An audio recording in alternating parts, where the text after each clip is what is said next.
Welcome to the Athlete Brand Advisor Podcast, featuring advice and interviews about athlete branding. Learn how marketing, public relations, and broadcasting can grow your brand. We also have special episodes to talk about recent news, events, and anything in the world of sports. The podcast is sponsored by Pliable, a versatile marketing, PR, and broadcasting company that identifies opportunities and creates tailored content for its clients. Now it's time to roll. Here's your host, Greg Glenn. All right, and welcome to the Athlete Brand Advisor Podcast. Greg Glenn with you here for another great episode where we are going to be talking about high school sports. And we're going to be talking about building your athlete brand in high school and how that can help in the future of your career.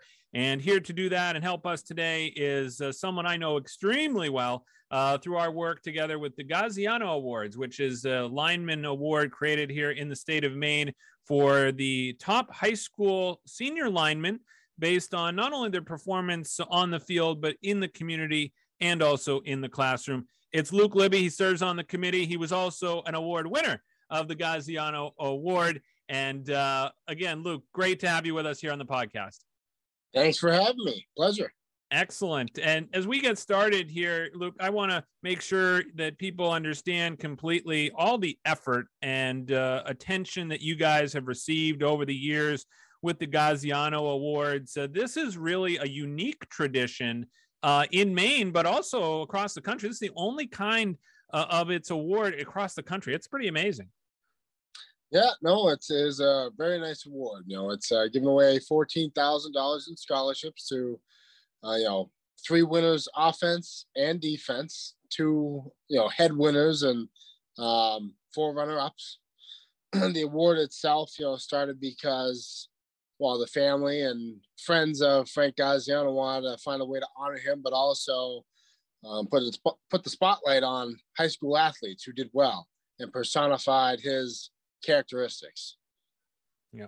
And certainly Jeff Kane and National Distributors originally starting the award. Now I understand that KeyBank has jumped in to kind of continue the tradition. They have. So KeyBank and National Distributors are working together to keep the award alive, keep things moving forward to improve it. With COVID, obviously things are a little bit different. Traditionally, the award, everyone, and we still received all of the info we usually do, but they send in their, an essay that they write, the athletes, letters of recommendation from coaches, principals, and then they get all their grades, if they have SAT scores, things like that, all get sent in for eval along with game film. And we watch their game films, we evaluate that to determine their ability on the field. And then we use the other data along with their hours they submit, what type of community service they've done to basically assess each player. The nice thing there is in the past, we've been able to do interviews with the players. Obviously with COVID, things have been a little different. So everything has really been done online largely, but it's still been good. We've been able to continue forward and keep things moving. It's kind of interesting too. I think it is one award where in many cases, these are seniors, they're all seniors, but they've kind of been through this process a little bit, I imagine, when you're preparing to, try and get into college. This is similar to that process for probably many of these student athletes, but it really is a good way to also prepare them kind of for their future and how they need to, present themselves or the information they're going to have to gather. They've obviously been through it, like I said, to try and get into college, but this is more than just, putting something together in an hour and doing that. I mean, that's pretty incredible what now obviously they can do too, especially with Huddle and all the game footage. That's unique. Yeah, no, definitely there's a lot that goes into this. And for the players to submit their information, the coaches do help. But ultimately the player has to do their own research on the award itself and the background of it, just like you would if you were trying to go to college. You want to know about that school. Or if you're going for a job interview, you want to know about the place you're going to work at. You can't go in knowing nothing. They have to put together who they are, why they deserve this award. What makes them unique and special from everybody else who's applying, just like college. Yep. Absolutely. And so one of the things that, we're seeing right now, especially with high school athletes, is with the new rules around name, image, and likeness in the NCAA. A lot of high school athletes are now starting to think about their brand a little bit earlier than they were before. And when you obviously were going through this process, you started to probably realize, wow, there's a lot to this. And I'm now, more in the media's eye, because you're going to be interviewed if you're the winner. You're obviously, building your brand around who you are. You're writing a personal essay. I've obviously heard many of these compelling essays. That's almost like a brand story in a way, is that you're writing your script of what you did. I mean, I've heard of people losing parents. We've heard of how hard you worked, the 6 a.m., at the gym. That's a pretty unique thing to be able to write your own story. What was that process like? For me, it was, I guess it can be challenging to determine what you want to say, because you only have so much time to put in what you want in so many pages, if you will. But it is a fact-finding mission for yourself in a way. You have to know yourself enough to be able to write about yourself and share that with someone. You have to present your case, your background, your personality, your character, what your foundations are for life. And I think it was good doing it at that age, because it was a step forward, a moment of growth in time in my life. And I see that too when I work with athletes. They start to realize the same thing you did. It's like, oh, okay, I've got a story to tell here, and I'm starting to create a story for myself about what I'm going to do in life and what's important to me, what's been important to me, and what some of your passions are. One thing I really like about the Gaziano Awards is the element of community. That really plays a big role in how attractive you are to the committee, but it also applies in life. You've got to be a well-rounded athlete, in my mind, to have a good athlete brand. Talk to me about how important it was for you to be active in the community. And I know you went to Thornton Academy, where they have a very good long-standing tradition of being active in the community. Yeah, no, I mean, it's a big deal. It's a part of life. I mean, for me, giving back is very important. I've done well. I've been fortunate. I've been blessed, and it's got me far, and I want to be able to do well for other people when they're struggling or they need help. And that's always been something that's a big deal for me. So finding creative ways to do that, not just you coach some team younger than you. That's great. There's nothing wrong with that, but there's more that can be done. And if you really put the effort in, you can go to a soup kitchen, you can help someone mow their lawn, shovel their driveway.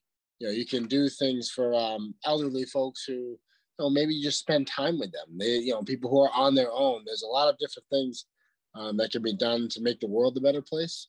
And that in itself will, round the sharp edges of anybody who's trying to grow up in life.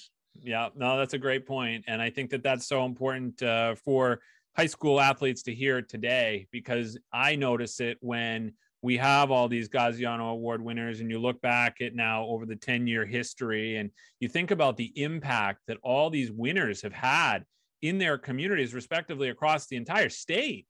The positivity that has come from that is pretty incredible. So it's really a credit to this award and what has been done in this area. The one thing that I always thought about when it came time for the Gaziano Awards, which of course you and I worked together many years on the awards for the PR and the marketing, and and now you know a lot of what goes into that, which is great. I think that was a valuable experience. It was. And one thing that comes with that is that when you win the award, I would come up to the student athlete and I would say, congratulations. And I said, yeah, right over here, this is channel 6, channel 8, and 13. They all want to talk to you. and at that point, in many cases, that might be the first really one-on-one interview, or it might be the first time that individually you're getting asked questions. It's not so much about the team anymore, right? Because this is an individual award, is that you now are in front of a camera, you're on, whether it's a radio show the next morning, that can be a lot. What was that like for you the first time? Yeah, definitely overwhelming. I remember you coming up to me. And I'm like, who is this guy? What is happening? I'm just smiling and I'm excited. I won, but I'm answering questions and I don't know who anybody is. And just trying to keep up with everything. It's definitely crazy. But the important thing is when you're in that situation, yes, it's about you at that time for this award, in particular for the players who have won it, but I'm always remembering where you came from, the people who helped you. Yep. Knowing that support system that was there, whatever it was for whichever person, ultimately, does count. And, that with your combined efforts is just amazing. And, you go in and you get to talk about it finally, which is very cool. Yeah. You get to sell yourself, if you will. Yep. So if you are trying to brand yourself, that's your moment to shine. Talk about something unique or, share a story that is memorable, that tells something about you. Yeah, that was something I noticed that a lot of the athletes started to try and do or try and realize, is that this was a moment. This was a defining moment in a way, because let's be honest, there's going to be future coaches that look at this. There's going to be maybe even future employers that find out about it, because the award has become so popular. You can go back and, there's archives on YouTube, of kids out there, when they were seniors in high school, and that stays with you. We know the internet's not going away. So Nope. It's really interesting to be able to see the growth of a student athlete when they have that opportunity. Boy, I bet you wish you probably had some media training back in the day. I had pretty much none. I did all right. It wasn't bad. But that was it. Don't talk too much. Just talk enough to get you get your point across. And get you by. Everyone deserves it. And two, we talk a lot about linemen, of course, with the award. Linemen don't get a lot of attention anyway. No. So no, what's the ball? Well, what's that? So it's not like, and you can imagine what must be for, a high school quarterback who's probably answering questions on, potentially once a week, twice, maybe in a month, depending on how games go. If you're that kind of player, or you're the star running back, that's a lot more spotlight, and it would be great to be able to have media training. So that's one of the things that I've really been working on with athletes is providing that media training, because that is sometimes the first impression that someone's going to get of you. That's what goes on TV. That's what that's available publicly, those radio interviews, that's what people hear. So that confidence level is really important, I find, as well. If you can really project confidence, I think that goes a long way, don't you? Yeah, projecting confidence, but breathing is important. I think it's underestimated or unappreciated for some folks, but it's funny, you get into that spot, thinking back to all the interviews we've done together that you've helped set up with me and so on. You still get a little nervous for each one. And even though I've done so many at this point, it's still important to breathe. Go in, take a breath, answer the question, listen to the question. Yeah, listen to the question, right? Don't blank, don't space. Your brain does, just disappears and nothing enters your head. You gotta listen to the question and breathe. Those two things will get you a long way in an interview. I like that. That's a good one. That's really good. So then let's talk about your career. So you go on, you win the Gaziano Award, and again in 2011 on the defensive side of the ball. And you're a great player. You went to Thornton Academy, had a great career there, and you make a decision not to play sports in college. Talk to me about that decision. Yeah, so I did think about it. It was something that I had considered. Ultimately, I decided it wasn't worth it for me. I had chosen in high school to set my sights on becoming a dentist. When did you know you wanted to become a dentist, Luke? That started when I was in 7th or 8th grade.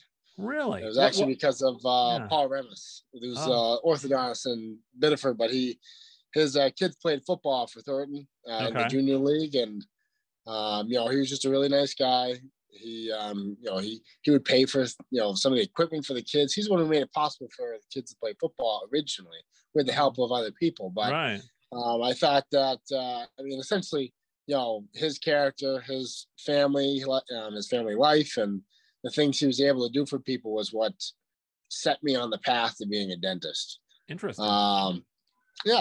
So I guess that's where I set my sights after that.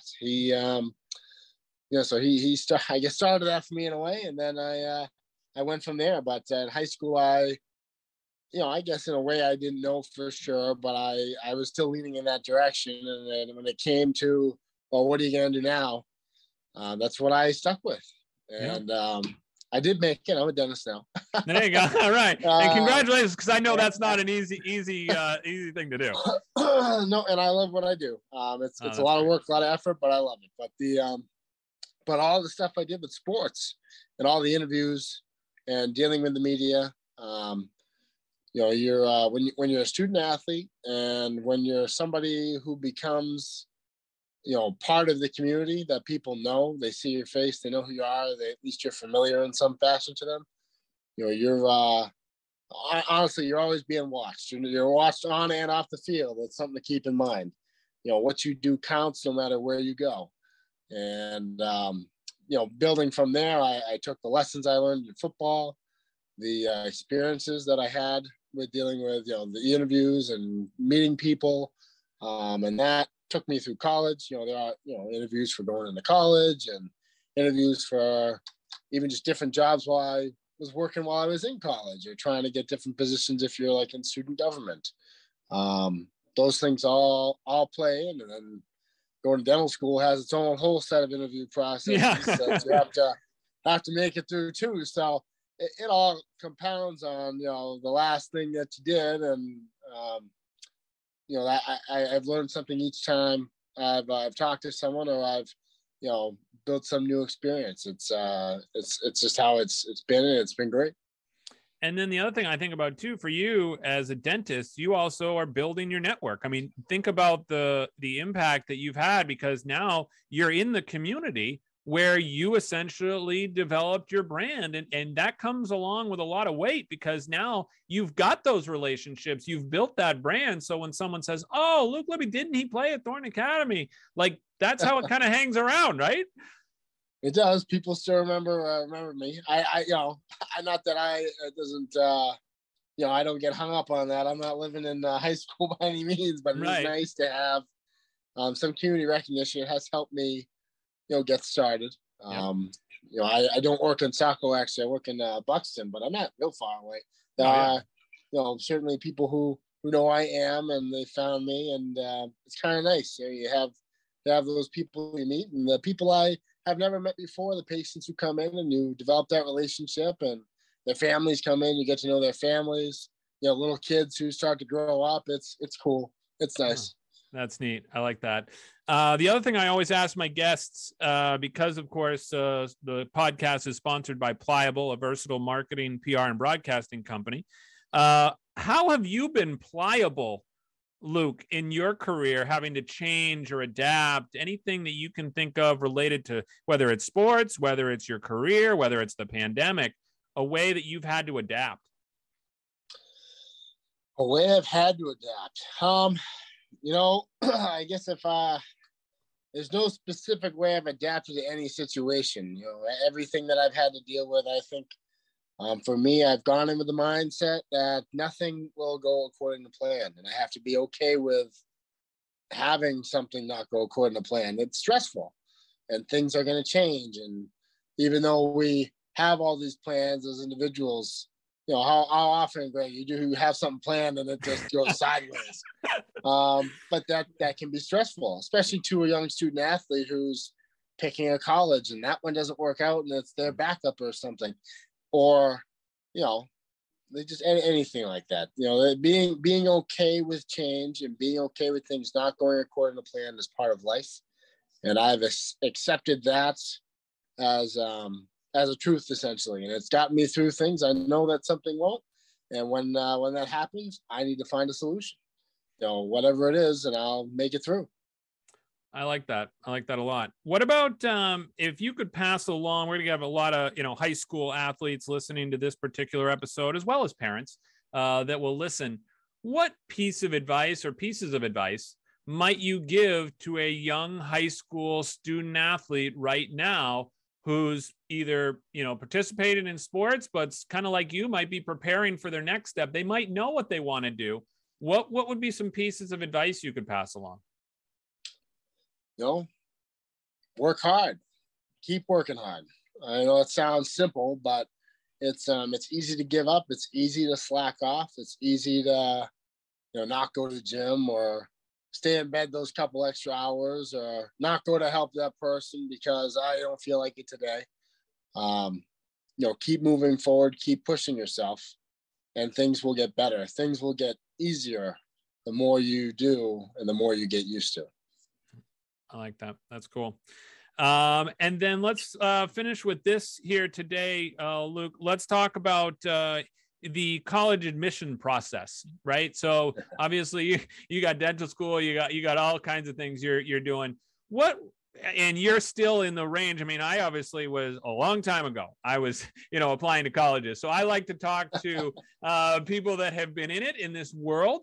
What are you hearing, or what were some of your challenges kind of applying to schools and getting stuff all ready? What were some of the things you didn't think would be as hard as they were, or something that came up along the way that was like different for you? Honestly, one of the most important things when you're applying, doing things like that, is paying attention to details. It's very easy it's like they really don't make it easy. You go to do these applications, you go to submit everything, and you have to really have your I's dotted and your T's crossed. You have one little thing out of place and it feels like the world's falling apart and you got to submit some document you forgot to send in or whatever. So that is important, taking the time to step back for a second and come back to things later, starting early, not waiting till last second. That's a good As one. easy as it is to procrastinate, and I am guilty of that myself. I have done my fair share of it. It is easier to start early and come back to something than to start late and not have time to look again, because it just makes your life so much less stressful and you're much better off not putting yourself through that if you don't have to. That's a great advice. So look, I really appreciate you sharing that with our audience, because I think they'll take it to heart. And I think that they'll do great things with it, because as you said, you can't wait to the last minute. It never works out really well for anyone. I also want to make sure that people can get in touch with you. If you have contact information, social media, etc. Love to be able to have somebody. Maybe it is a future Gaziano Award winner, or maybe it's somebody trying to apply to dental school like you did. How could somebody get in touch with you? You do have Facebook. I do check my Facebook Messenger here and there. So just my name, Luke Libby. You can look. I think my email is on the Gaziano website, which is just Gaziano Lineman Awards. Yeah, we'll put that all up on the show notes. So we'll make sure everybody has that. So, well, like I said, Luke, I really appreciate your time and appreciate you joining us on the podcast today. Yeah, thank you very much. Thanks for listening to the Athlete Brand Advisor Podcast. Be sure to check out the show notes from today's episode and catch up on recent episodes at pliablemarketing.com. We also encourage you to share topics and guest ideas by emailing our production staff at pliablemarketing@gmail.com. We love hearing from our loyal listeners and athletes who want to grow their brand. So jump in and be part of the podcast, because that's how we roll.